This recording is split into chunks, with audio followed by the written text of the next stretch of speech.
আসিয়াকে ধর্ষণ ও হত্যার নির্মম মামলার আসামি হিটু শেখের ডেথ রেফারেন্স ও আপিলের শুনানি অবশেষে শেষ হয়েছে।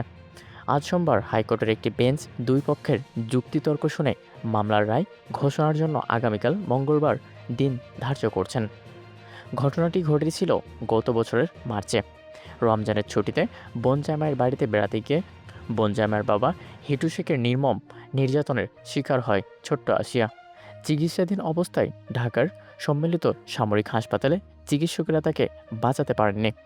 এই মর্মান্তিক ঘটনার পর আসিয়ার মা মাগুরা সদরে মামলা করেন। পুলিশ তদন্ত শুরু করে দ্রুত এবং মাত্র ১৩ কার্যদিবসে অন্তর্ভুক্ত বিচারে বিচারিত আদালতে প্রধান আসামি হিটু শেখকে মৃত্যুদণ্ড ও ১ লাখ টাকা জরিমানার আদেশ দেন। আইন অনুযায়ী নিম্ন আদালত মৃত্যুদণ্ড হলে তা চূড়ান্ত অনুমোদনের জন্য হাইকোর্টে পাঠাতে হয়। এই নিয়মে মামলাটির পেপারবুক তৈরি হয়ে হাইকোর্টে আসে এবং আজ শুনানি শেষ হলে এখন পুরো দেশ তাকিয়ে আছে মঙ্গলবারের দিকে। হাইকোর্ট কি নিম্ন আদালতের ফাঁসির রায় বহাল রাখবেন নাকি খালাস করবেন?